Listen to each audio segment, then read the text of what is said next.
Alright, so we're back with the S10 V8 327 swap. We actually have had a successful test drive in the old girl, but we got some things we got to finish up, so y'all come along. Let's get busy. Alright, so one of the things that we're going to have to do is we're going to have to add a puller fan to the front of the, to the back side of this radiator, and depending on how you're looking at it, front or back, whatever, but make a puller fan to pull more air through. The two pusher fans and the 3-core radiator were keeping it right marginally, barely not overheating, sitting in parade in like traffic. So we're going to see about adding another fan to this side. We've got the exhaust to finish underneath. I've already got most of the passenger side run and done, and we'll go under and we'll look at that. And when I get under there to do the driver's side header and exhaust. And we also seem to have some minor small electrical problem with the power going to the HEI distributor. Don't know why, but occasionally it cuts out. So I've gone through it and had it sitting and idling, and it died for no reason. Went back through, checked everything, couldn't find a problem, tried to crank it again, it cranked right up. And it's not like it's a problem with the coil overheating or something like that. It's like it's a problem with the power going. I feel pretty confident it's the power going to the HEI distributor. Whether I've got a ground issue or what, I don't know. So I've got to source that problem and get that corrected so that it can become and be a daily drivable, reliable vehicle. So let's get started. All right, so we managed to get the radiator shoved back on in here, and as you can see, it's pretty stinking tight. We removed the AC compressor, and come on in, Mr. Cameraman, and we'll show them over here. Thought we were going to have to pull this pulley out right here, but with this pulley out and then you put this fan in, you can't put that pulley back on that bracket. So that pulley has got to be mounted and the fan slipped by it. There's just enough room with this setup to do that. So we're waiting on an O-ring kit to come in from O'Reilly's. They had to order it from across town, and in the meantime I'm going to go ahead and be hooking up transmission lines and work on wiring this fan. Alright, so we have been working all afternoon. Hadn't been videoing much just because we're trying to get this thing done. It's all the little fiddly stuff. My son there was talking about that, and he said, you know, he said, you always see somebody talking about, well, we're putting on the intake. Oh, we're mounting up the carburetor. Oh, we mounted the alternator. Oh, we put on a compressor. But they don't show you all the little fiddly damned details that you got to do, and then little adjustments that you got to make to wiring harnesses, because oh, all of a sudden you thought you planned it out fine, and well, the grill's going to hit it. Oh, now the filler panel's going to hit it, so you got to readjust. And you come over here and you got to add another relay, and you have to put another fan. It's not quite cool enough, so we got to add another fan. And that is what eats up your time on a project. If you're going to do it right, if you're going to half-ass the project, sure, you can throw one of these together in a couple weekends. But I need this truck to be right. So we're going to go up underneath, and I'm going to show you what we did for exhaust. All right, so we have got some fabric cobble going on this exhaust system. It is headers, and I used part of the factory Y pipe, and from the driver's side across, and we're at 90s and comes back here by the transmission. Okay, I used that part of the pipe, and where it wide, I cut that section off, and we have another pipe, its own pipe that comes down from up there. I have extra exhaust pipe from other projects that I always hang on to, because you never know, you might like this, in this case, be able to use it. And yes, I used a bunch of clamps, 2 1/4 inch clamps, and you can see the exhaust system. We used just clamps. This is doing this at home, trying to weld this stuff in the driveway sucks. I've done that before. You can see I used a the, what do they call that? The strap that goes around the transmission cross member worked perfect, and exhaust is secure to the vehicle. And we got the purple hornies, and they run back, and we've got 2 turn downs. The brake cable, well, it's just in the way, and we're gonna have to figure something else out later, but we got 2 turn downs on there, and well, the exhaust is done. Fire it up, son. Hopefully it doesn't blow the mic out. Right. Just a second. Go ahead. Fire in the hole. Fire in the hole now? Yep.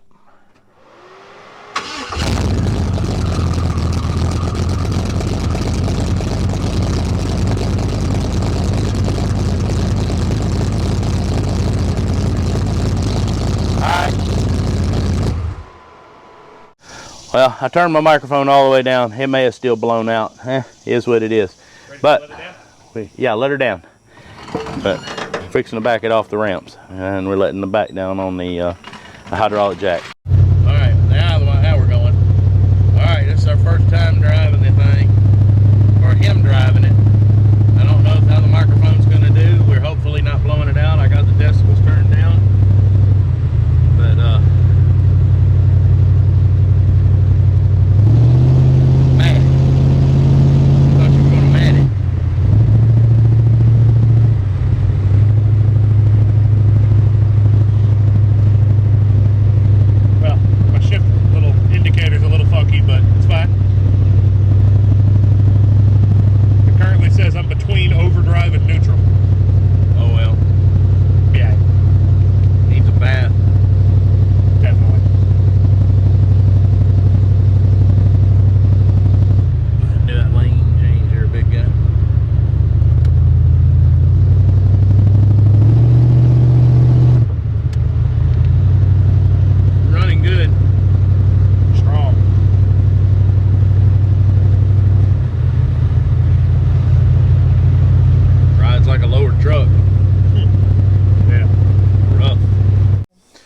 Alright, well, we are still doing some shakedown runs with the old girl. Something happened with the TV cable, and it moved, and I'll bring you in later time tomorrow when I come back. Just be a few minutes for you, and we're going to be back in this thing tomorrow. We'll show you what happened. I think happened to the TV cable, and it started shifting too soon again from the 1-2 shift. We had it where it was at right around 20 miles an hour, and then it dropped back to below 15 miles an hour, and this transmission just didn't feel as crisp as it did. So I burned, well, I knocked the bark off of that knuckle, bleeding, and I burned the skin off of that one, getting it adjusted. And I've got it a little bit better, but if I'm gonna fool with it anymore, we're gonna have to let the old girl cool down overnight, and that way I can get in here and not get burned. All right, well, let's talk about this TV cable. First of all, let's talk about the video order. This is actually being filmed after the truck's been driven for about 5 days, and we lost some clips and didn't get to film some clips, and it's just say we've been busy in the shop, and videography has taken a hit, but that's okay. I'm getting you the information that I said I would get you. Now, had this TV cable. My cameraman get zoomed in there. Cameraman's got me all zoomed in there. This cable right here, I'm gonna block the light, but I had it adjusted, and I liked how it was shifting. It was doing great, okay? But I'm gonna show you something. You can take and pull this cable, and I had it out in front of this button right here, okay? Well, when we would go drive it, what I did not notice was, until later, is what was happening was after you'd gas on it a few times, this would vibrate, and that little barrel would come back alongside because of the way this end is made. This end is a universal end, and I don't know if you can see it or not, but it's got a split in it right there, and it allows this cable to come around to the side, okay? So I couldn't figure out any way that I was going to prevent that from coming around, so I just took and went ahead and let it be around here on the side and adjusted it with it right there. Because what was happening was with that slipping from in front of this connector to the side, it was changing the shift points, and it was not allowing the transmission to have that firm, crisp shift. Now, 20 miles an hour is when it snaps into 1-2 shift. And when it shifts, if you really want to hold out, how long will it hold out on the 1-2 shift? I've gotten it all up to like 30, 30? 35. In on 1-2?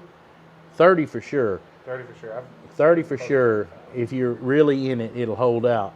And but the transmission is shifting and doing just like it's supposed to now.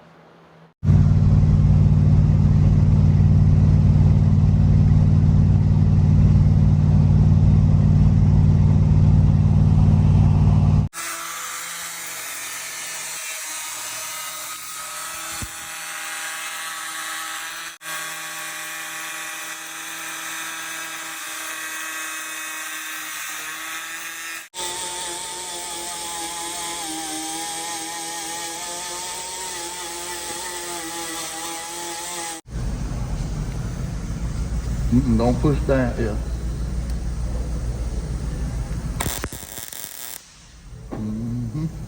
All right, come to the back. Let me get my fingers out of the way. What are you talking about there? It's Okay. on that corner.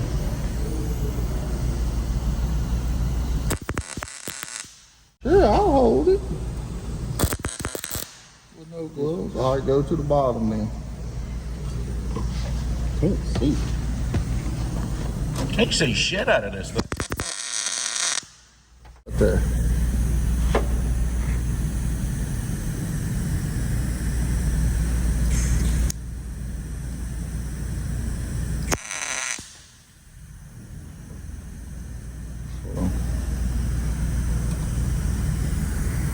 All right, right there.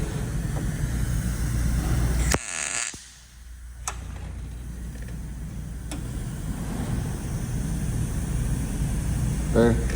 Where? Tack them together right there. All right. Come back here and put one, because I'm about to try that off. Put it right there. On the inside, yeah.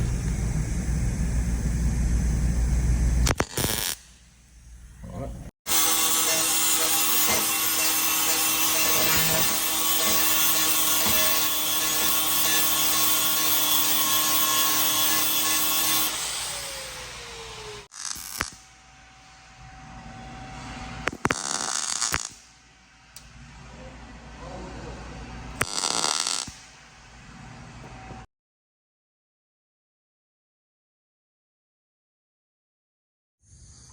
All right, there she is in all her rat rod glory. All finished up. We even went so far as to build a cowl hood and make the patina match the rest of the truck.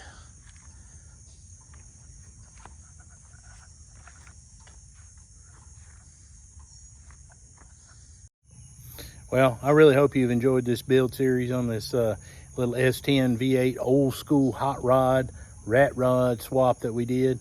I appreciate everybody who's come along, and if you got any questions, if you're thinking about doing it yourself and you got any questions on what I did, how I did it, or whatever, you just leave them down there in the bottom, and I'll be glad to answer your questions.